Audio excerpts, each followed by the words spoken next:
Stanford University. Welcome to Stanford CS 193P, Developing Applications for iOS, winter of 2017. This is lecture number 7, and today we're going to talk a little bit more about Swift. And once we do that, we can introduce some technology that we need to do more sophisticated UI kit objects like scroll view is going to be our first example of that today. So we'll have a demo at the end where we show you how to use scroll view. First thing I want to talk about in Swift is error handling.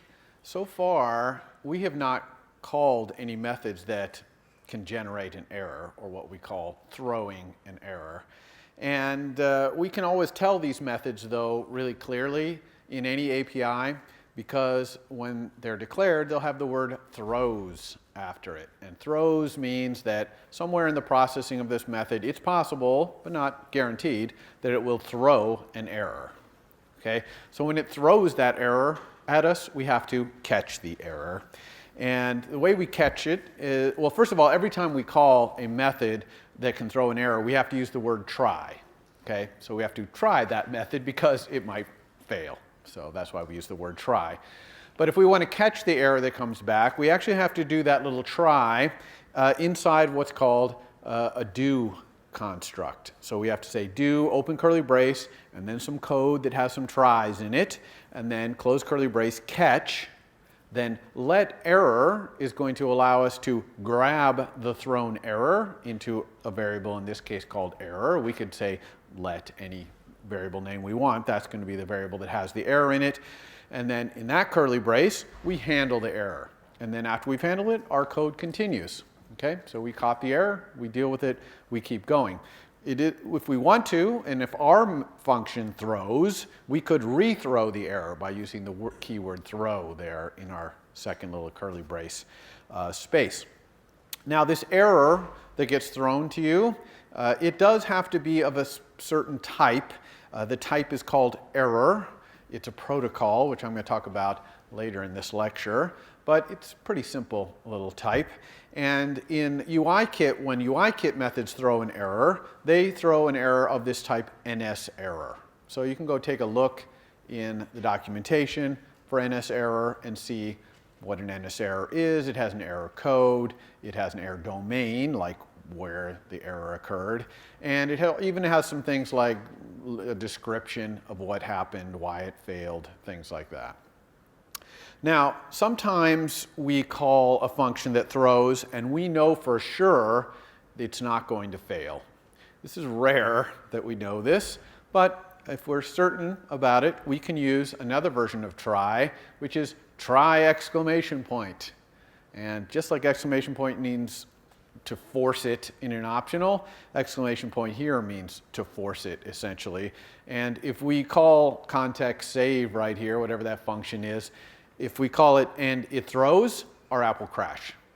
Okay, that's what the try exclamation point means. It means try, I know this is not going to throw. If it does, crash my app.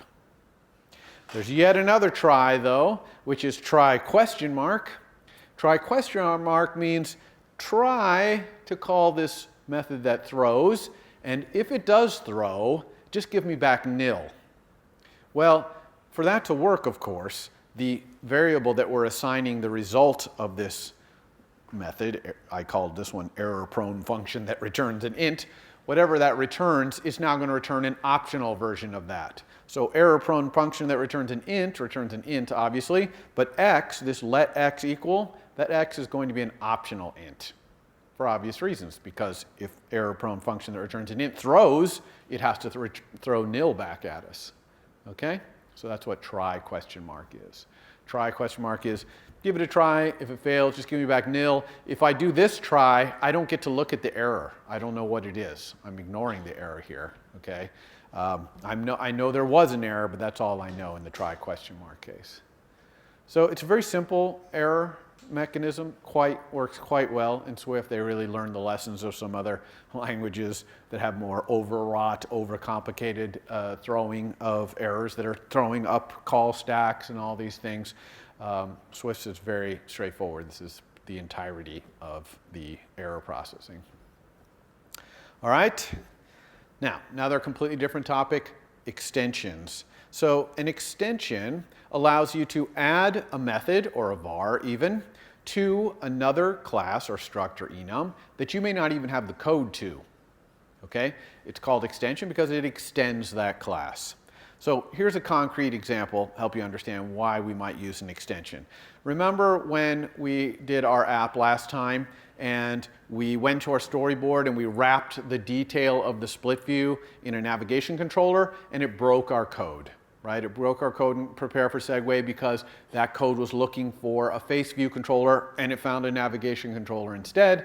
And the way we fixed that is we just looked to see if it was navigation controller first, and if it was, we looked at the visible view controller of the navigation controller. Now we had our face view controller back again.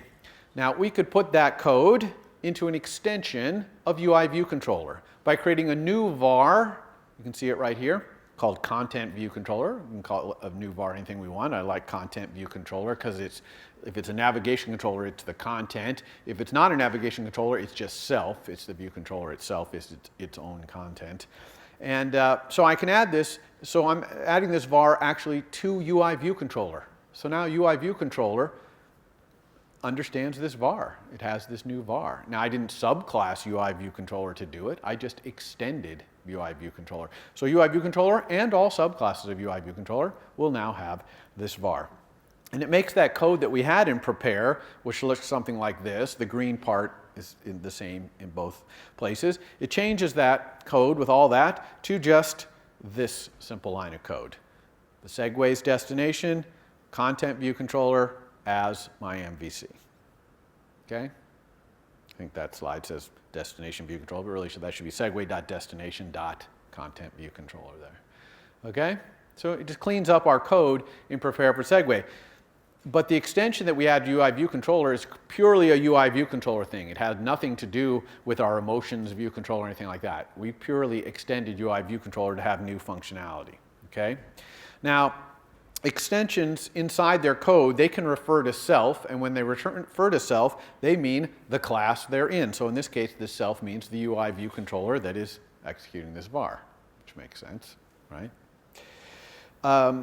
There's some restrictions, though, with these extensions. Okay? So extensions are not a substitute for everything object-oriented, like subclassing and things like that. One thing is that you can't re-implement something that already is in there.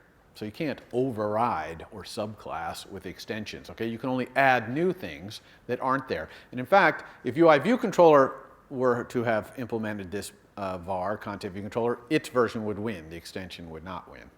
Okay? In fact, might even get an error when you try to add an extension to something that's already there. So it's not for replacing or overriding or anything like that. It's for adding new things. And a huge restriction to extensions is they cannot have any storage. An extension cannot have, the only vars an extension can have to be computed vars. They can't have any stored vars. Okay? Extensions have no storage. They're purely for adding code. All right? Now, this feature of extensions is easily abused, especially by beginners to Swift. They start saying, oh, cool, I'll just add this code in an extension here, and I'll add a code in an extension there, and I'll add it over there. And you start getting this kind of messy situation where the extensions don't really make sense for the class you added them to. So I'm going to suggest that you be kind of go slow and steady with extensions. Don't use them too much. Now, having said that, extensions can be super powerful for architecting your code well. Okay, and especially when I start talking about protocols, they can be a fundamental aspect of building like a functional programming approach to building your app. But I don't have time to teach all that to you, so you're only going to know enough about extensions to get yourself in a little bit of trouble. So be careful with extensions, okay? Use them lightly. But in the future, when you start becoming a serious iOS developer, someday you're going to want to learn how you can use extensions to your advantage without abusing them. All right? Next topic, protocols. Super duper important topic here. How many people have encountered protocols in other languages? Nobody, see. And that well, one or two people. So it surprises me a little bit, but protocols, while very simple, are also incredibly powerful. So a protocol is a way to declare a type that really just means these methods and vars with no implementation, generally. Okay?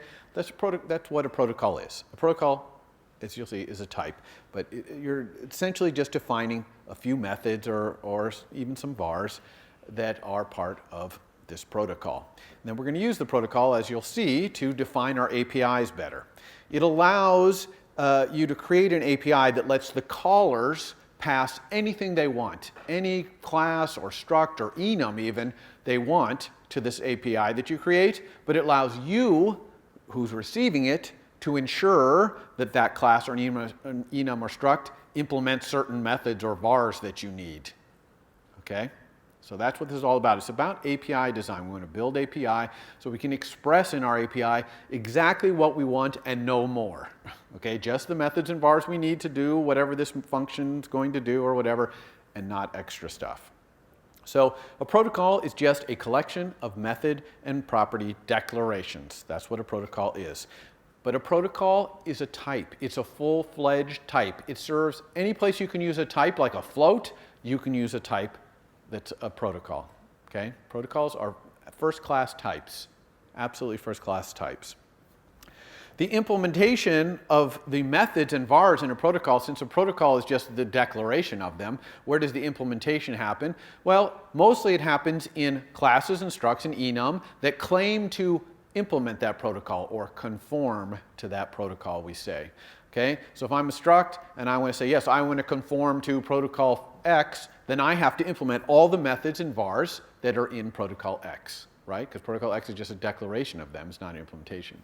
Now, you can also do implementation of a protocol in an extension, but I'm going to put that on the shelf for a second and talk about that in a few more slides. Okay? But primarily, a protocol's implementation happens in conforming or implementing classes, structs, and enums.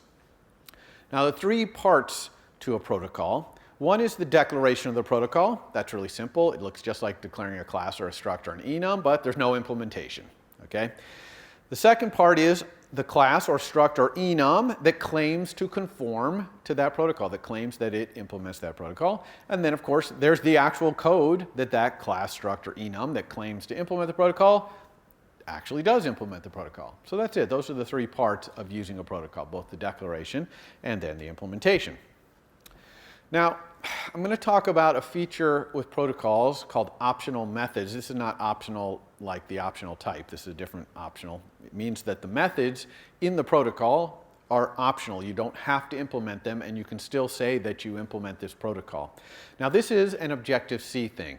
This is not really a Swift thing. In Swift, when you have a protocol and it has a bunch of methods in it, if you're a struct or a class and you want to say you implement that protocol, you have to implement all of them. All right? In Objective-C, though, that's not true. In Objective-C, some of the methods might be optional, in which case you can claim to implement the protocol and not implement those. So if we have a protocol that has these optional things in it, it has to be marked OBJ-C. So you put this little @ OBJ-C before the word protocol, and that says this is an Objective-C protocol. And then inside the declaration, you can put the word optional in front of any funcs or var that you want to make optional. Okay? So this is going to be used for something called delegation, which I'm going to talk about in a few slides, which is an Objective-C thing that is brought forward because it's in UI-Kit so extensively. It's brought forward into Swift using this @ OBJ-C protocol. Okay? But back to protocols in general. So let's take a look at what a protocol looks like to declare. So here's the declaration of a protocol called some protocol. And you can see it looks just like declaring a class, a struct, or an enum, right? You got the keyword, which is protocol instead of class, struct, or enum, and then you got the name. Now, after that, though, there's a colon and other protocols. These protocols are called inherited protocols. Some protocol inherits these two protocols. And what it means is that anyone who wants to say, yeah, I implement some protocol, they have to implement those too. Okay, they have to implement all three of these protocols, some protocol and its two inherited protocols. So protocols essentially have multiple inheritance. How many people know what multiple inheritance is in object-oriented? Only a few of you. So multiple inheritance just means like you could have 2 superclasses or 3 superclasses. Some languages support that. Swift does not, but Swift does support multiple protocols that you can inherit from. Okay? Now, the protocol inside you can have properties and you can have funcs. And if you have a var, a property, you have to say whether it's a get and set property or whether it's just get only. And you do that with the curly brace get set or curly brace get. So you have to put that curly brace something in there that says whether you're going to be a get set var or whether you're just a get only var. Any function that the protocol expects would mutate the thing implementing it, like a struct or implementing it, you have to mark it mutating. Now, if a class were to implement this protocol, it wouldn't matter, because classes don't have to mark themselves mutating. And in fact, it's even possible to say, I want this protocol only to be implemented by classes. And you do that with putting the word class right after the colon. You see the yellow class right there? Some protocol colon class. That means this some protocol can only be implemented by reference types. And in that case, you don't have to put any mutatings in there. But if you're going to allow your protocol to be implemented by an enum, or especially by a struct, obviously, you're going to have to put mutating in there. You can also specify in your protocol initializers. You're basically saying anyone who wants to implement this some protocol has to be able to be initialized with these arguments. All right? If you do that, by the way, and you're a class, okay, then you have to mark the initializer required. I'll show you that in a second. All right, so how does a class or a struct or an enum say, yes, I implement some protocol? It does it this way. A class, right after its superclass, just puts a comma and the protocols it implements. And it can implement any number of protocols there. So this class, called SomeClass, has a superclass. It's called superclass of SomeClass. And it also implements two protocols, some protocol and another protocol. Now, inside of SomeClass's implementation, it must implement all the methods and vars in those two protocols, unless it's an Objective-C protocol and they're marked optional. Okay, the methods in there are marked optional. That's the only exception to that. All right, structs or enums, exactly the same. It's just they have no superclass. So here's an enum saying that it implements those two protocols. Okay, and here is a struct saying that it implements those two protocols. Now, you can have any number of protocols implemented, and as I said, the inits have to be required. The reason that these inits have to be marked required here is that what if a subclass is SomeClass right there, and it does all the initialization game such that this is no longer a good initializer, because maybe this was a required initializer and you didn't override it, so now you have your own new designated initializer, et cetera. Well, that would be bad, because that would mean the subclass of SomeClass would no longer conform to that protocol. And that is not allowed.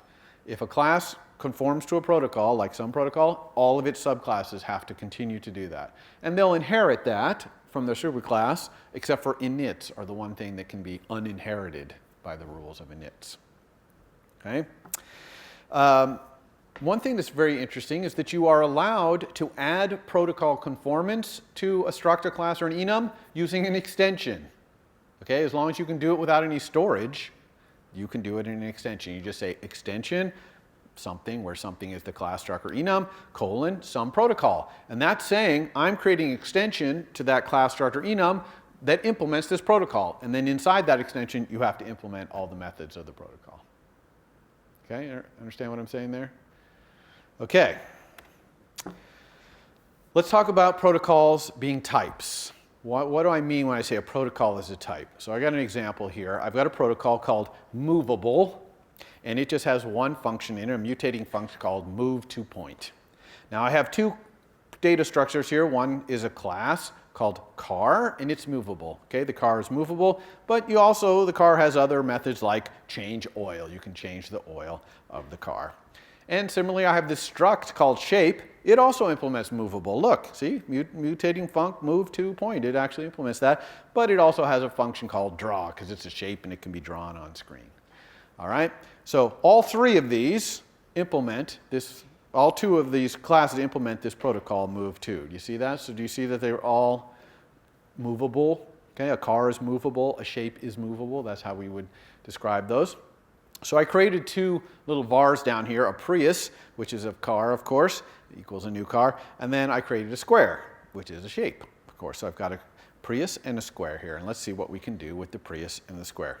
First, I can create a var whose type is movable, called things to move, and I can assign it to Prius, because a Prius is movable. So if I have a var that is of type movable, of course a Prius can be put in there. Everyone understand that? And I can even say thing to move, move to this point, because thing to move is a movable. So if it's a movable, it has to implement move to point. So I can say that. However, I cannot say thing to move, change oil. This is the critical thing to understand. Okay? Even though I put a Prius in thing to move, that var is not a car, it's a movable. And movables don't know how to change the oil. Cars do, but movables don't.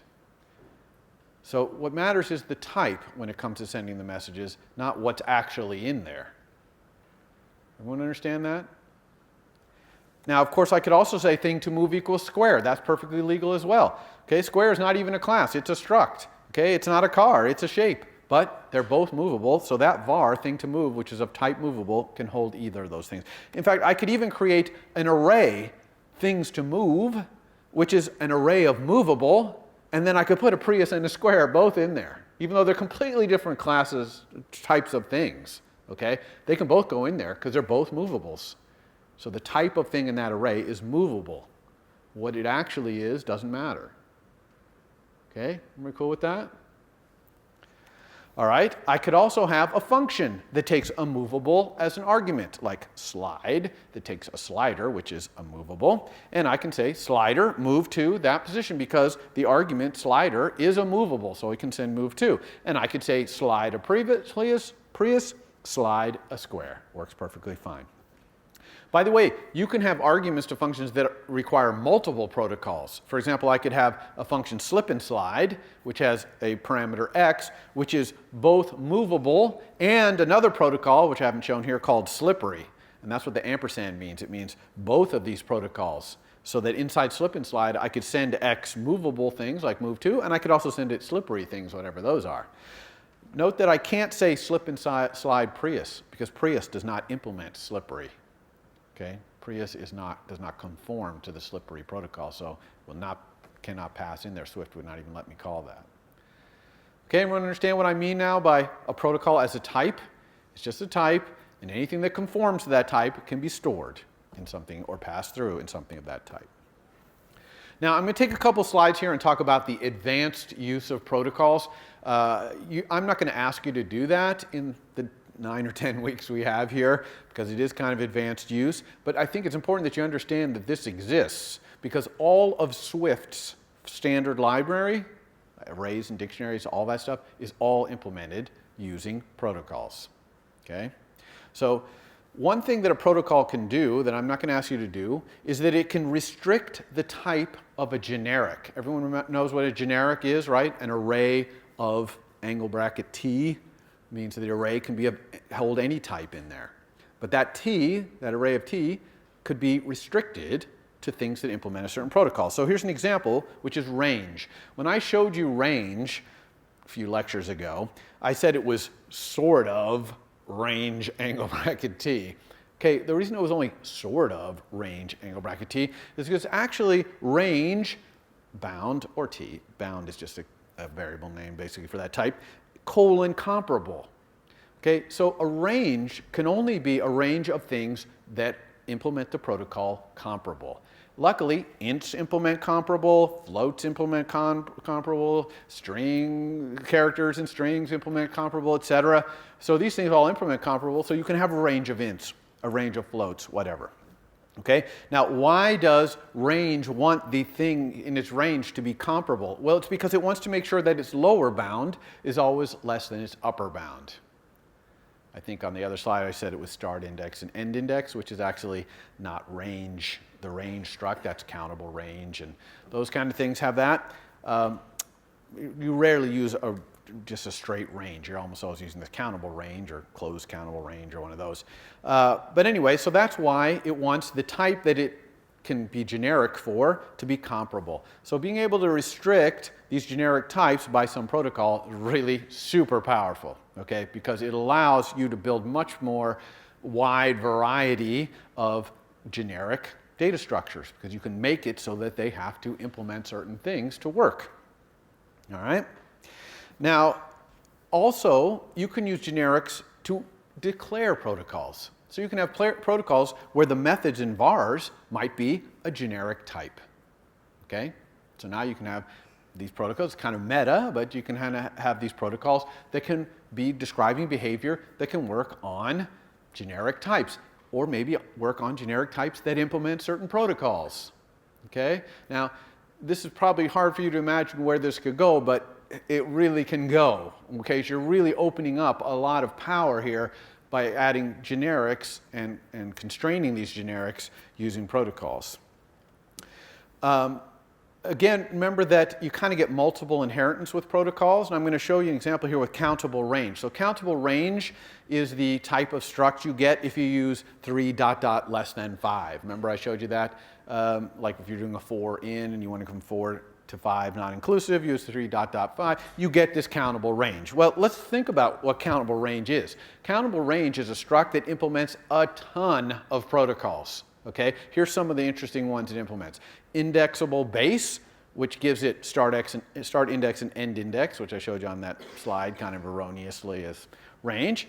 It also implements this method index after, so a range can move forward because you can always find the next indexed. And it also does subscripting, so you can take a range and get subscript sub 3, and it will get you the fourth one in there. Right? So that's all, that protocol is called indexable base. Then there's another protocol called indexable, which actually inherits from indexable base, which has index offset by. So now you can move through the range more than just to the next one. You can move farther ahead. There's also bidirectional indexable. Now you can go backwards, index before. Okay?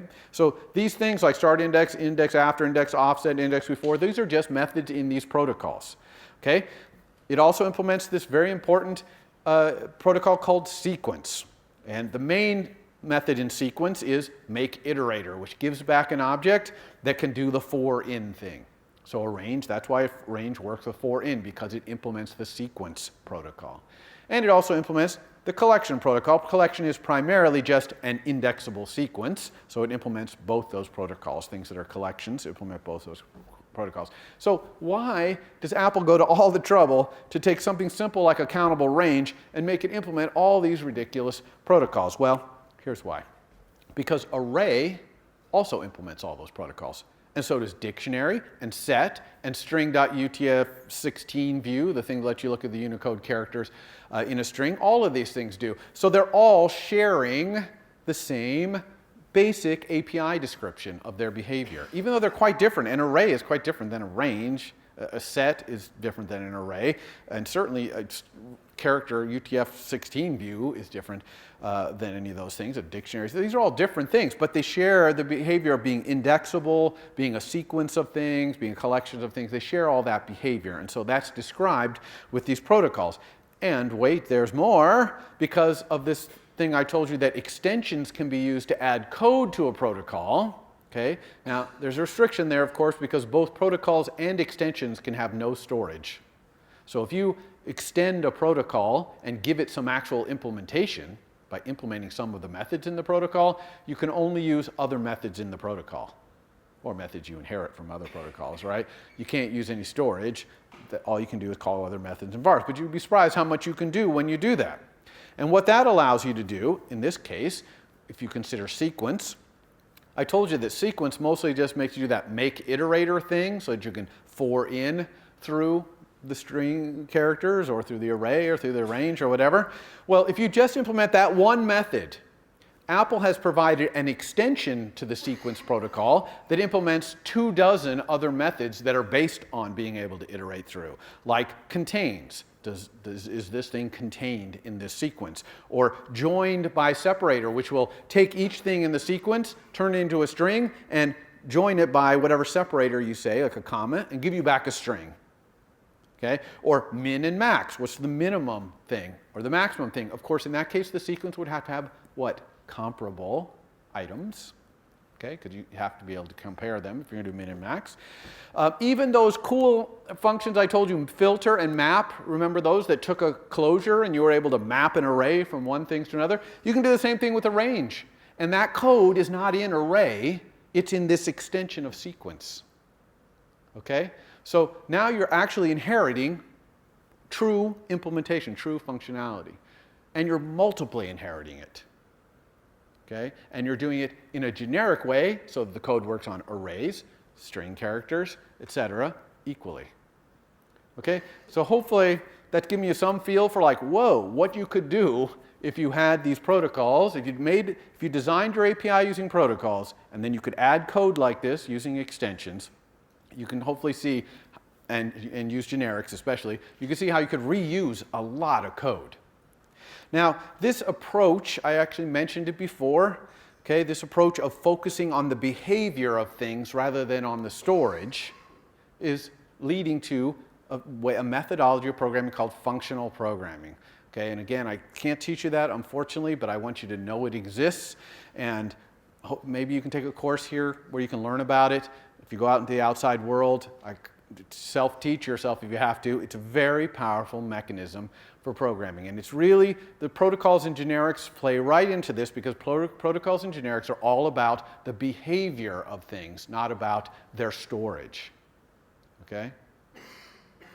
All right, that's all I can fortunately have time to say about the functional programming and protocols. And now let's back way up off of advanced protocols and start talking about a couple of simple uses of protocols. Here's a simple protocol that you could use right now in your calculator. It's called custom string convertible, and it only has one thing in the protocol, which is a var. It's a get-only var called description. Look familiar? Which is a string. And if you implement this protocol, then when you print, if you do the backslash parentheses thing and put your thing inside, it will call this description to get the description of it. So right now, if you said print, quote, backslash, open parentheses, your calculator brain in your view controller, close parentheses, it would probably print out some hexadecimal number and the word calculator brain, which is useless. But if you put colon custom string convertible after your struct calculator brain, now when you print it out, it'll print out the description. In other words, the equation, right? Because you implement description already. I intentionally chose the name description there so that you would implement custom string convertible automatically. But you have to also say that you implement it. You can't just implement description and expect it to work. You have to say, yes, and I implement custom string convertible by putting that on there. So give that a try. Go get your calculator and put this colon custom string convertible, and then in your view controller somewhere, print out your calculator brain with backslash parentheses. See what you get. All right? Another really simple use of protocols is delegation, okay? That's really where we've all been leading up to here in terms of a use case of protocols. This is not going to use any of the other stuff I was talking about, generics or extensions, none of that, okay? This is just the simplest possible use of protocols, although it does use Objective-C protocols because there's a lot of optional methods in these protocols. But this is how we're going to implement this MVC thing we talked about, which is blind structured communication. Okay, the delegate and the data source. You remember that from lecture 2? This is how we're going to implement. We're going to implement this with protocols. So here's how it plays out to use protocols to do that delegation. First, view, some UI view thing, okay, like a scroll view, for example, or table view, which we'll talk about next week.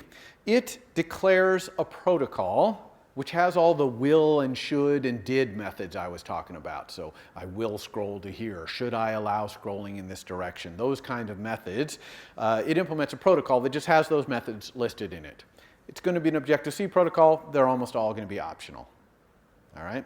So it just declares that protocol. Then the view adds public API to itself, which is a weak property called delegate or sometimes data source. And that type is that protocol. Okay? So anything can be assigned to that var as long as it implements that protocol. The view uses this delegate property in itself to get the answer, should I scroll here, and to tell people, I just did scroll here. Okay? It sends those messages to the delegate because the delegate implements, optionally, the methods in that protocol, so it can send it to them. If it has no delegate, if the delegate is nil, because this weak delegate property, since it's weak, it has to be an optional. All weak properties are optional. So it could be nil. And if it's nil, then the scroll view is just not going to talk to a delegate. It's just not going to ask it any questions or tell it anything. Now, the controller declares that it implements that protocol. That's what it has to say. It has to say at the top, you know, it's view class, UI view, class, calculator view controller, whatever, UI view controller, comma, UI scroll view delegate. So it says, I implement that. Then the controller sets itself as the delegate of the view, which will be legal now because the controller claims to implement that protocol. So it can now be put in a var of type that protocol. And finally, the controller implements whatever methods it wants. Since they're probably mostly optional, it can just pick and choose which ones it wants to. And those did and should methods will now start being sent to it by the scroll view or whatever. Okay? So now the view is hooked up to the controller. The view has no idea who he's talking to. All it knows about its delegate is that it implements those should and did things. That's all it knows. So it's completely generic and reusable view still, but it can communicate with the controller. This mechanism of delegation, you find it all throughout iOS. Any complicated iOS object is going to use delegation when it needs to talk back to its controller in a complicated way. This was all designed, though, pre-Swift and pre-closures, things like that. A lot of times, a closure might be a better solution than delegation. Okay, so delegation, a little bit of what do you call it, backwards compatibility thing, but you still got to know it well if you're going to do iOS because it's just everywhere in iOS. By the way, do not use delegation in your homework assignment 3. I think I might even have made it a required task. You can't do it. Do not use delegation. I never teach you anything after the assignment's already, you know, started to be due. So, yeah, delegation is not for assignment 3. All right, so let's take a quick look at what this looks like code-wise for scroll view.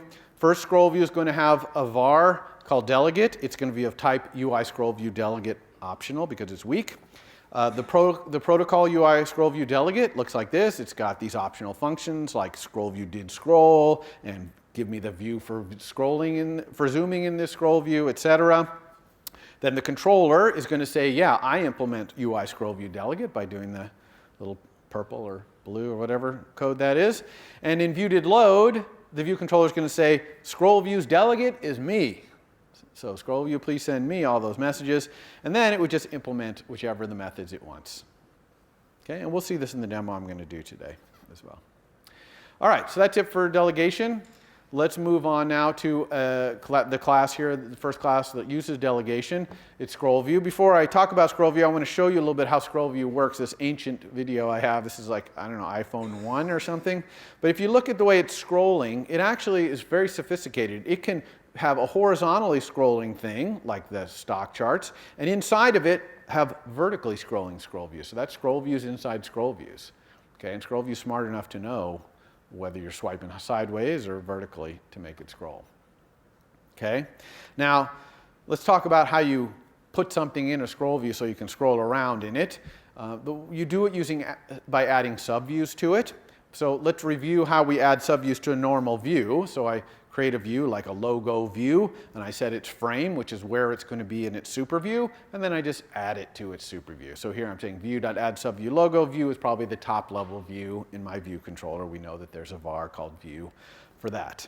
So a scroll view is similar, but before you're doing all that, you're doing a very important step, which is to set the content size of the scroll view. So this is a var content size, it's a CG size, and it's going to be how big a space you're going to be scrolling over. So you got to set that first. It's very important to set that first. But then after that, you just add subview, just like you did before. So here I added this logo view at 2,700 across and 50 down.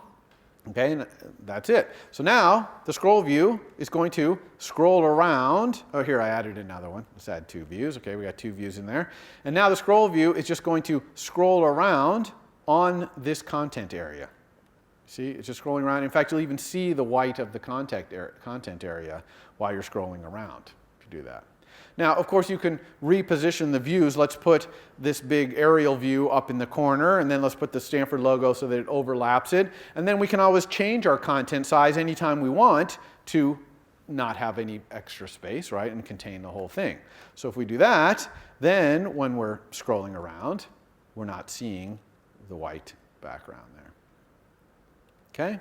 So that's how scroll view works. couldn't be simpler. It's all about that content size. If you forget to set the content size, scroll view will not work. If you remember nothing else from this lecture, remember that. Once it's scrolling around, you can find out information about where it is. You can find out the upper left corner, for example, of where the scroll view is using scroll view's content offset point. And it'll tell you the X and Y of the upper left corner of where the thing is. You could also just say, where is the rectangle that is currently showing the scroll view? Where is that showing in the view behind, like that aerial view of Stanford? But to do that, don't forget that those are different coordinate systems. They're different views, so they have different coordinate systems. So you have to convert. Right? You're going to convert the scroll view's bounds, right? The scroll view's bounds, that's in the scroll view's coordinate system.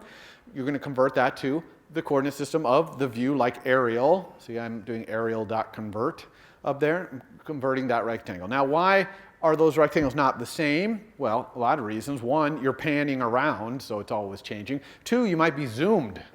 So it might be quite different. If you're zoomed in on that scroll view, then that little rectangle might represent a huge piece of aerial, or it might represent a tiny little piece of aerial. Who knows? So you're going to use this method. We saw it when we were doing the drawing example. I converted center from my super view down to my view. Here I'm just converting the bounds of the scroll view from the scroll view to whatever view inside there that I'm interested in. All right. Now, in addition to so how do we create one of these things? Very straightforward. We drag it out of the utilities area in Storyboard. You can also, it's just a view, so you can do UI view, scroll view frame if you want, but 99% of the time we're pulling it out. You can also pick a view that's already in your Storyboard and go up to embed and say embed in scroll view, and it'll put it inside the scroll view. Okay, so that's another way to do that. Then you just add whatever your too big view is, the view you want to scroll around in, you just add it as a subview of the scroll view, but of course you're not going to forget to set the content size. Okay? That's it. It's really quite simple to use.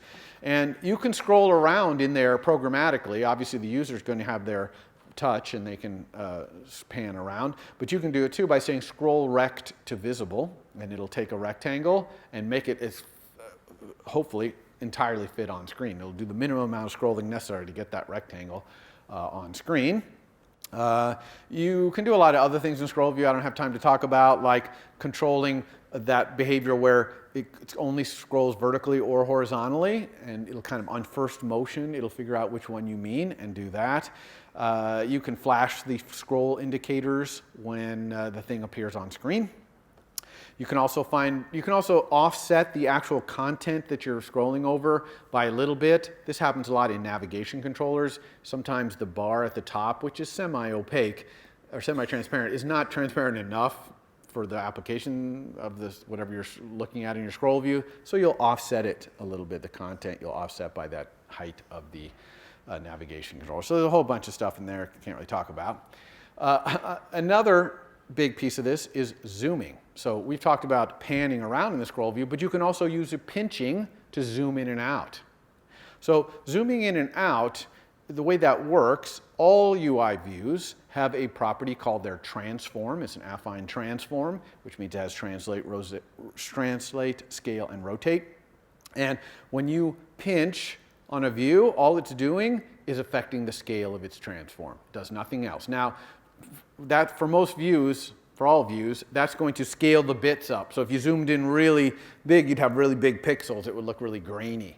But if your view wants to, it can make it look really good after the zooming's done. For example, UI image view does that. If you're zooming in on a UI image and it's got more bits of resolution, it'll show them to you as you zoom in.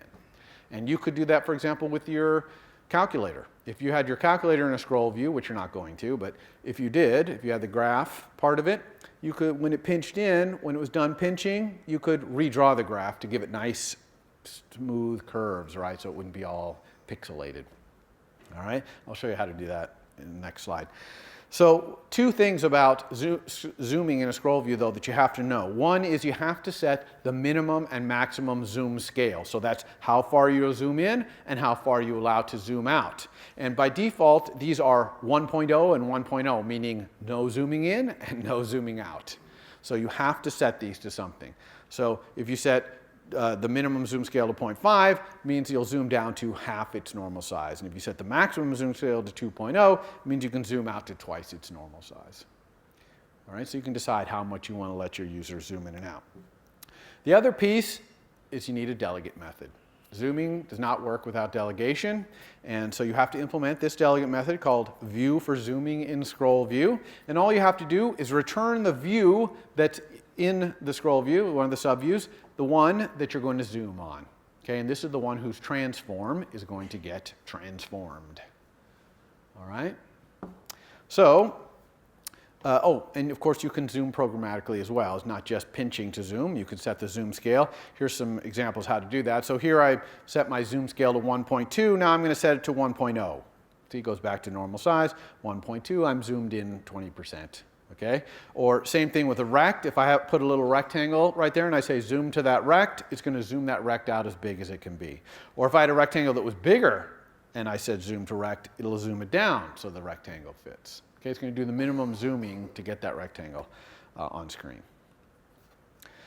There's lots of other delegate methods, at least a dozen more besides that view for zooming and scroll view. For example, if you wanted to do the thing where you zoomed in and then you wanted to redraw to get rid of the pixelation, you would implement scroll, view, did, and zooming with view at scale. And this will tell you when the pinching has stopped, and now you can redraw. Of course, if you redraw, by the way, at the new scale, you're going to reset your transform, the view's transform, back to the identity transform. Otherwise, you'll be both drawing it scaled, and it'll be scaled because of your affine transform as well, pixelated too. So you don't want both of those things going on at the same time. So you would reset your transform here. Okay, so the rest of this is going to be demo. So let me talk about what's coming up here. The demo I'm going to do is a scroll view demo, obviously. I'm going to show you how to do that. I'll show you some other things too, like extensions, things like that. On Friday, we have instruments, okay, performance testing. Really important if you want to do the extra credit in assignment 3, which is a good one, to figure out why your calculator graphing thing doesn't perform as well as you'd like. On Monday, assignment 3, which you're working on now, your graphing calculator, is due before lecture.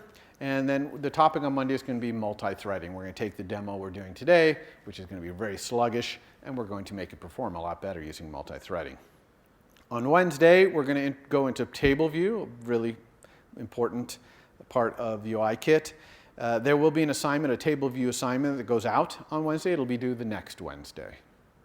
And there's no more reading assignments. I can tell from talking to some of you that you didn't read that reading assignment, any of them, very closely.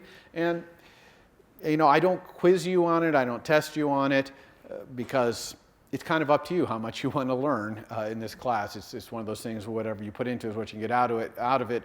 But I really encourage you to at least go through the parts in there that you don't understand and be cognizant of the fact, I don't really understand this, okay? Because then when you graduate from this class, which is, you know, you're getting started with iOS in this class, when you graduate from it, you'll know, okay, that's something I got to go back and really understand better. All right? Okay. So this demo is going to be, again, fresh start. So I'm going to create a new Xcode project, single view application. I'm going to call it Cassini, because we're going to do some stuff with some of the images that came out back from the Cassini probe that went off to Saturn. And I'm going to put it in the same place I put all my apps, the home directory developer. And here it is. I'm going to move XC assets and the app delegate and the launch screen out of the way again. I'm actually not going to move info.plist out, though. We are going to be looking at that today. So we're going to put these in supporting files. Now, I showed you last time how we can rename a view controller if it's got like a generic name like this. You know, another thing we could do to this view controller is just delete it. So I'm just going to go here, right-click on it, and delete it, and remove all references to it. And I'm going to go to my storyboard right here, which still has this view controller. And by the way, if I go look at the identity inspector here for that view controller, it's still trying to be class view controller, even though I deleted that from my app. All right? But I'm going to fix that by just deleting that from my storyboard. All right? So now, no view controller anywhere. Now, I do need a view controller for my app, and it's going to be called Image View Controller. It's going to be a generic, reusable MVC for showing an image. Whenever I build an MVC, I always want to see if I can build a nice generic reusable one, because then maybe I can use it in some other app that I'm building. And also it gives me the discipline as an API designer to think about my public and private API of it. So let's go ahead and do that. Let's create a new file, Cocoa Touch class, of course, and we'll call it Image View Controller. It's a subclass of UI View Controller. Okay, very careful here. I do not want to put this at the top level. I want to put it down in here where the rest of my files are. All right, so I got my image view controller here. I don't need, for now anyway, any of the view controller lifecycle. I'm also not going to segue from this MVC, so I don't need any of that. I actually am going to be segueing to it, however, because it's a nice reusable image showing thing. So as you can imagine, I might want to be segueing to it anytime I want to show an image. When I have a new class like this, one of the first things I like to do is think about, what is my model? Because the model is what this MVC does. So if I can determine what the model is, it'll help me think clearly about what this MVC is all about. And so this shows an image, so I'm going to have my model, I'm going to have it be public so other people can set my model, and I'm going to have it be a URL of an image. Because what does my MVC does? It shows an image. That's what it is, an image shower. So it seems like having a URL of an image would be a good model for it. Now let's go back to our storyboard here and create an MVC for this thing. So I'm just going to grab a view controller, drag it out here. I'm going to go up to the identity inspector again, and I'm going to set it to be an image view controller. Right?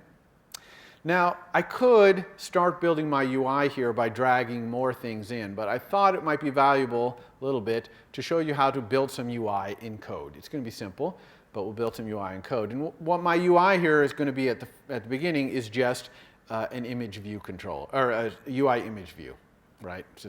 I'm just going to show an image using UI image view, this class UI image view. By the way, one thing that's missing here, you can tell by this warning. Let's click on this warning and see what it says. It says image view controller is unreachable. Remember that?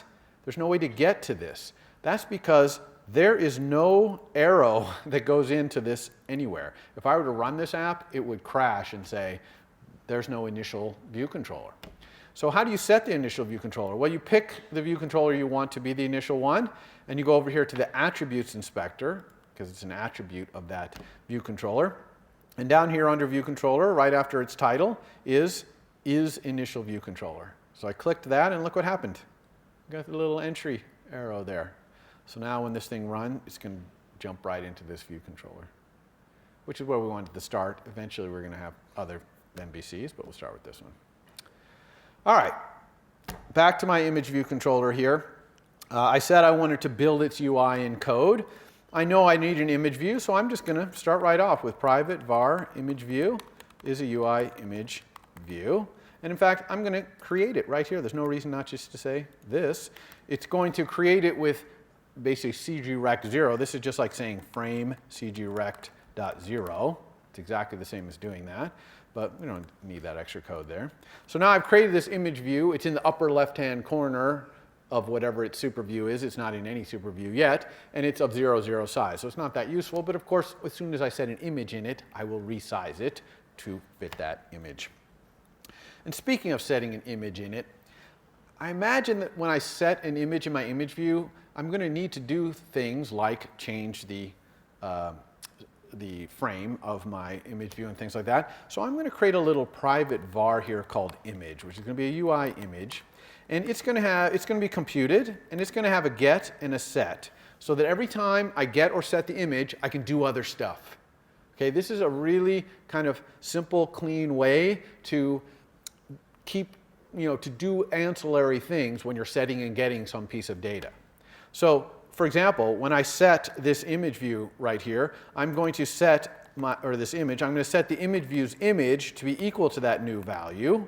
Of course, that's the primary thing. If I want to set my image, I need to set it in my image view. So this var right here is just the image that this image view is showing. But also, like I said, I want to set my image view's size to fit this new image. And in fact, there happens to be a method called size to fit in image view that will cause it to size its frame to fit whatever image is inside of it. So it's nice that it had this nice method for me right here. If I control click on it, you can read it and see that's what it says. And then how about getting it? Well, I'm just going to return the image view's image in this case. Okay, so this is a var, and it's computed, so there's no storage. And actually, I'm doing the storage here in the image view. Now, this is giving me an error right here. And the error it's giving me is that I need to unwrap this. Well, that's because this image right here is an optional, because image views don't have to have an image. They could be empty at the time. Now, I could unwrap this here, but I'm thinking, you know what? I want my UI to be able to be showing no image at some point. That's perfectly reasonable. So instead, I'm going to change this to be optional. Okay? So this image var is an optional. It can be nil. And when I do that, I want to make sure that I can say imageview.image equals new value. Is that going to work if new value is nil? Yes, it is, because we know that this image view's image is itself an optional. The image view might have no image at this time. It's perfectly fine. Okay? Everybody cool? Understand what I did there? It's just a code organization thing. It just keeps me from having to, you know, be resizing this fit somewhere else or to be putting in some other part of my code that makes no sense. Here it makes sense because here's where I'm setting my image. All right, let's now put this image view into our view hierarchy in code. I told you we were going to do our UI with code. Let's do it. We're going to say view did load is a good place to do this because we know that by the time view did load happens, we're fully initialized, all our outlets are set, we've been prepared if someone's segueing to us. We're in a really good state right now to add more things to our UI. And I'm going to do that just by saying view, remember that's this special var in view controller, which is the top level view, add subview my image view. Okay? So I'm just putting it on there. It'll either be 0, 0 size, or if someone set my image URL, then it might be sized to fit or whatever. Okay? Now, what happens if someone sets my image URL? I better set this image. Okay? And we know a good way to do that, right? It's our property observer here on our model. Anytime someone sets our model, first I'm going to actually clear out whatever image I have. And then I'm going to put the fetching of an image in another method. Remember that this image URL might be an internet URL, and this might be slow internet. This might take a long time. So I'm going to put it all off into this other function here, a private function, fetch image. And it's going to do the image fetching. So how do we fetch an image from a URL? All right? It's actually remarkably easy. First, I'm going to make sure that I have a URL to fetch. I'm going to say if I can let a URL equal our image URL. That's our model. Okay? So if I can get my image URL there, then I'm going to let the contents of that URL, so I'm going to go out on the internet and get the contents of it. I'm going to let that equal data contents of the URL. So data is that bag of bits thing I told you about a few lectures ago. And it has a really cool initializer, which is load up your bag of bits with whatever's at this URL on the internet. Now, this has an error right here. And the error is that this throws. Because that URL might not point to something, or it might be a malformed URL, or it might be a URL to some, bad data or something like that. So if I look at this error here, it's complaining about the mutable, but it's also saying this call can throw, but is not marked with a try, and the error is not handled. Now, here, someone's asking me to show this image URL. I suppose I could catch that error and put up an alert saying, here was the reason I couldn't display your image, but I'm just going to instead use try with a question mark. And if I can't get it, then I just won't show it, which is probably not that great, but it's good enough for a demo. Okay? So now, as soon as I put try question mark here, this is no longer going to be of type data. It's going to be what type? Yeah, it's optional. See? It's an optional data. Because if it throws, it's going to come back nil. All right, well, since that's optional, I'm going to say if I can let the image data equal the contents of that URL, then now I can create a UI image with that. And sure enough, my image, which is this var right here, is going to be equal to UI image. And image, we all know about image named, but there's also image with the image data. So if you have the actual JPEG data or whatever, you can make an image out of that. And of course, when I do image equals UI image here, it's going to go down here to this setter. It's going to set that image in the UI image view, which we added as a subview. And then it's going to size to fit that image view and show it to us. All right, I got it. Now, there's only one problem with this. There's one thing I don't like about this, which is, well, let's do one other thing too. I'm going to go to view did load here and have it do a demo URL so we can see. I'm going to set my own image URL equal to, and I have these demo URLs here. Okay, it's this little thing right here. Copy that in. These demo URLs have, for example, a little Stanford URL right here and also some NASA ones, which we'll be doing next time. But I'm just going to use this Stanford URL right here. So our image URL equals demo URLs.Stanford. Okay? Now, what I don't like about the way we've written this code, though, is here in view did load, I'm setting my image URL to Stanford. That's going to go up here and cause this fetch image to immediately happen, which is going to go out onto the internet and grab this image. So as soon as view did load happens, man, I'm out on the internet getting that thing. And that's probably not something you want to do. Why wouldn't you? Imagine this MVC, which is supposed to be reusable, was in a tab bar. Okay? All of the MVCs rather that are in the tab bar, they're all created and view did loaded even before any of them are shown. So if I had a tab bar that had 5 image view controllers right here, they'd all be off on the internet loading things. I might not click on any of them. And I wasted the cellular data plan of my user. All right? So I really only want to go fetch this URL when this view controller is going to appear on screen for sure. So can anyone think of where I would put that instead of in view did load there? Different view controller lifecycle method. How about view will appear? Super view will appear. Okay, so I'm going to do the actual fetching and view will appear. Now, I want to do this. No, okay, there's another problem though. What if I'm already on screen and someone sets my image? Then I can't do it in view will appear. I got to do it right away. So I kind of really just want to delay doing it to view will appear if I'm not on screen already. So what I'm going to do up here, with my image URL up here, is I'm just going to check and see if I'm currently on screen. And if I'm not, sorry, if I am, so I'm going to here say if my view window is not nil, then I'm going to go fetch this image right away. Okay, so view, remember that's the var, that's the top level thing.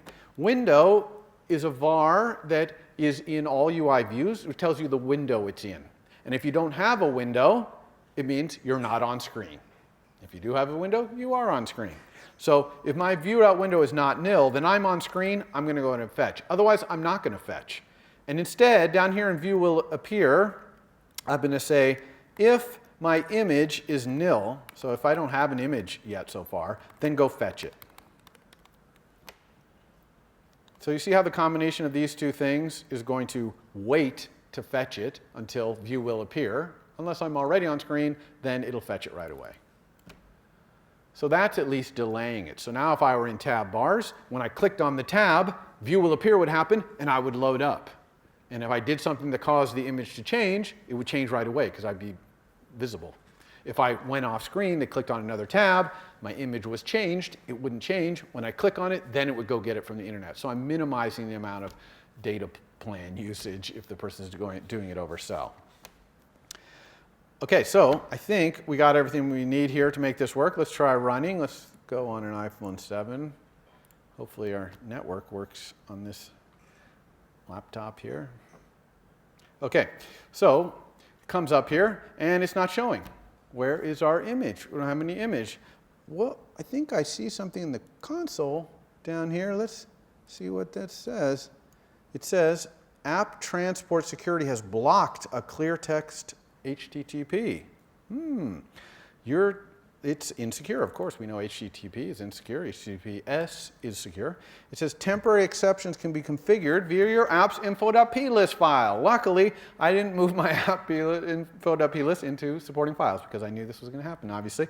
So what's going on here? Well, if you look at the URL that we're trying to load, this Stanford URL, see, it's an insecure HTTP URL. And by default, iOS does not let you load those up. You have to say that you're willing to load those up, untrusted URLs. And you do that with this info.plist. So what is an info.plist? It's really just a list of some settings, some configurations. For example, it shows, will you run in portrait mode? Will you run in landscape left and landscape right? Those kinds of things. It's really kind of runtime configuration that how your app will run. So we can add this app transport security that we need right here by right-clicking. Okay, we right-click. Pay attention here because you're going to need to do this probably maybe in a future homework. But we're going to right-click and pick Add Row. So that's going to add a row. Oops, we don't want to add a row there. Sorry, that added a row to our supported interface configuration. So we want to be not selecting that and do Add Row.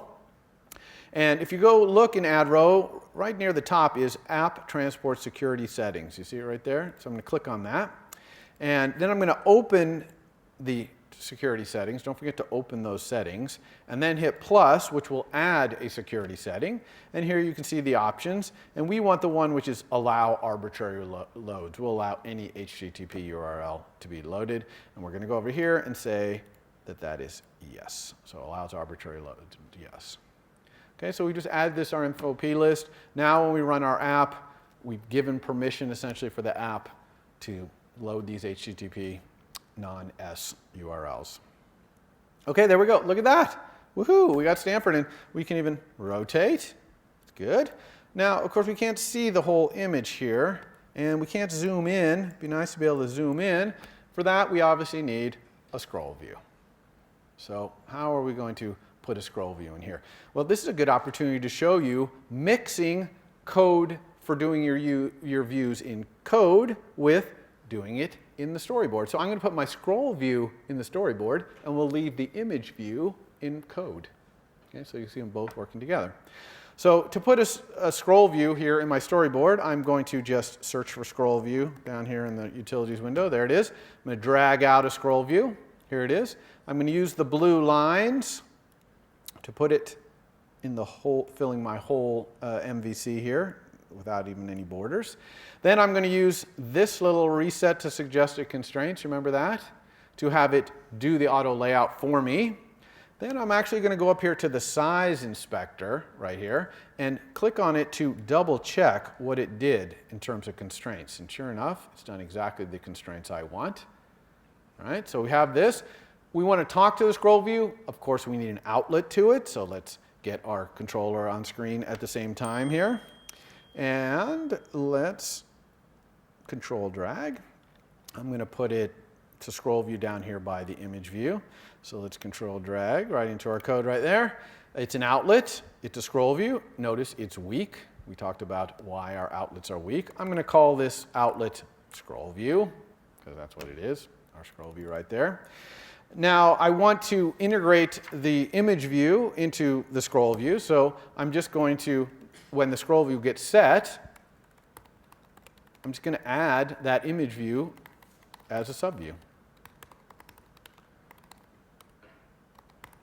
Okay, and now I don't need to do that in view.did.load. Where is view.did.load? Okay, don't need to do adding the image view as a subview of our top level view because now I'm adding it as a subview of the scroll view. All right, make sense? So let's see if that just works. That should just work. Yeah, it's good. And you should all be thinking about, why wouldn't that work? Because I'm going to ask you why it's not working in a second. All right, here it is. It looks like it works. Let's scroll. Oh, we can't scroll around. Why? I know I put a scroll view in there. How come the scroll view is not scrolling?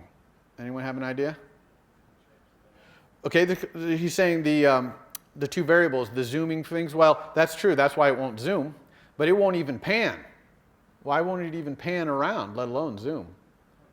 Content size, exactly. We haven't set the content size. So this scroll view actually is panning around the content size. It's just that the content size is 0, 0 in the upper corner here. So when you are trying to pan around, it's like you're not even over that 0, 0 spot, and it's impossible to be over it. So we want the content size to be encompassing this whole image view so we can pan around with it. So let's do that. Now, where do we want to set our content size? There's actually two times that we want to do it. For sure, when our scroll view is first hooked up here, we're going to want to set our content size. So I'm going to say the content size here equals, and what is our content size going to be equal to? Well, it's our image view's frame size. Okay, we want to enclose our entire image view. So whatever the size of our image view is, that's what we want the content size of our scroll view to be. But there's another time we're going to want to set the content size, which is if our image changes, right? If you put a new image in there, then we're going to adjust our content size to make a change. And luckily, woohoo, we have this nice bar down here so that every time we set our image, we can do things. And sure enough, right here, I'm just going to say scroll view.content size equals the image view's frame.size. Now, this might seem good, but actually this is very bad.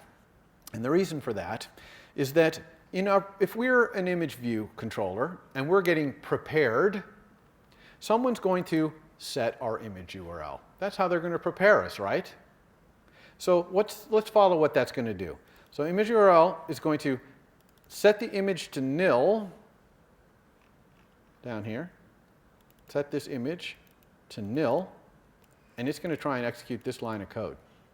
And that is going to crash, because when we're preparing, our outlets are not set. So this is nil. So the way around that, question mark, just optional chain. If it's nil, I won't be setting the content size of the scroll view, but that's okay, because later I'll come along and do it here when the outlet does get hooked up. So this is just to remind you that anytime you're accessing outlets in methods that might be called during prepare, you need to optionally chain them, okay? So it doesn't crash your app during prepare. All right, so let's go ahead and see if that fixed everything. Set our content size here. Should be good to go. All right, here's our image, and ooh, look at that. Scrolls nicely. Rotate, okay, scroll. Notice it has a kind of this little thing where you scroll too far and it bounces back. You can control that, by the way, in the scroll view. It's one of its settings. All right. Oops, wrong rotation there. Okay, we got it. Now, of course, now we'd like to zoom in. We want to look and see if we can find any of ourselves down here. Maybe that's one of us right there. We want to zoom in and see. But for zooming, as he was saying up above, we need to make sure we set the minimum and maximum zoom scale, or because actually the minimum and maximum zoom scale are set right now. They're set to 1.0.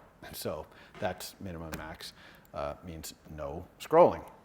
All right, so let's set that. A good place to set that is probably when our scroll view is first hooked up as an outlet. So we'll just do this here. We'll say scroll view dot minimum zoom scale. Let's go really small. How about 0.03? Okay, 3% of the size will allow our image to be really small. And maximum, just to show you the difference, we'll make it only so we can only be twice as big. Okay, or we could even make it so it can't be bigger. Right? 1.0 would be, it can never be any bigger than it is. It could be smaller, but not bigger, which we might want, because if it's allowed to be bigger than its natural size, it's going to start getting pixelated. Maybe we don't want that, but just so you can see it happening. And what's the other thing we need to do to make zooming work? No one remember? We need delegation. Yes, the scroll view needs to know which of its subviews you want to have the transform change. And it does that by asking its delegates. So now we're going to get to see delegates in action right here. So to make a delegate work, you need to set the delegate to be yourself. So I need to say scroll view.delegate equals myself.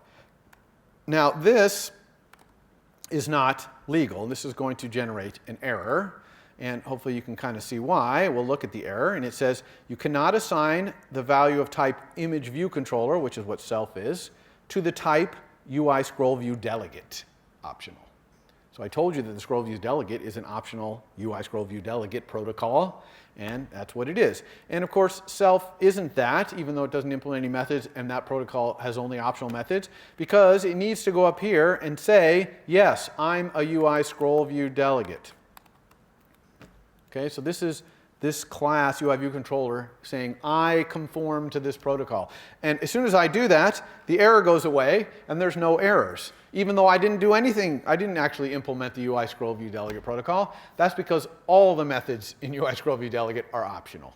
So I don't implement any, but they're all optional. So I've conformed to the protocol. But of course, that's not going to help us with our zooming, because we in fact do need to implement a method. Now, I'm going to show you a cool way to do this with extensions. I'm going to add protocol conformance to my image view controller with an extension.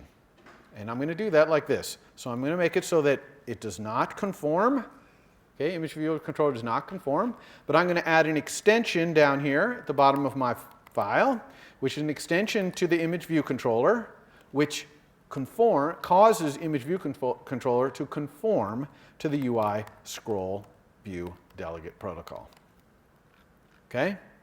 So by just putting this here, this error down here is going to go away, because I've added an extension which causes this class right here to conform to this protocol. Again, all the methods are optional, so normally we would have to put a bunch of methods in here. But I am going to put the one method we do want down here, which is view for scrolling view for zooming in scroll view. Now what's interesting, notice as I start to type this, it actually knows that I'm a UI scroll view delegate, so it offers me that method as a choice. So I'll double click on it. Here's my view for zooming in scroll view. I just need to return which view I want to zoom in. For us, of course, it's that image view. So I want to just say return image view.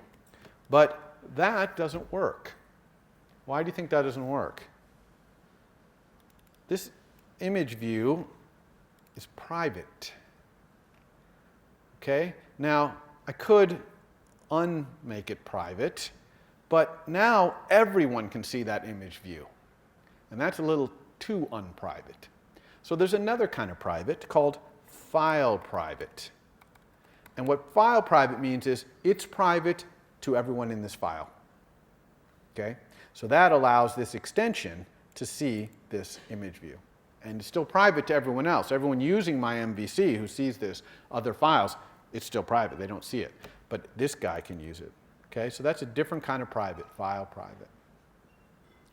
All right, so we got the view for zooming. This is, in fact, the view we want to zoom. So let's go ahead and take a look here.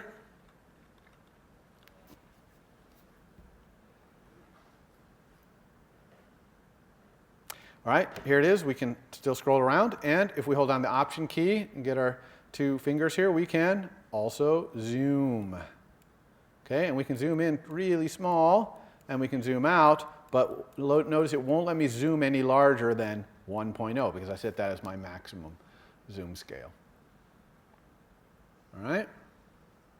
So the last thing I'm going to do, well, I'll leave this as is because I'm going to post this code like this and you can play around with it. Next time what I'm going to do is add another MVC that lets us pick some NASA images, these Cassini NASA images. And one thing we're going to find about those images, they're huge. And even on our Stanford network, they take a long time to download. And that's going to be annoying, and so we are going to use multi-threading to keep our UI responsive, even though it's doing this very expensive thing, which is downloading this huge file. All right, so I'll see you then. For more, please visit us at stanford.edu.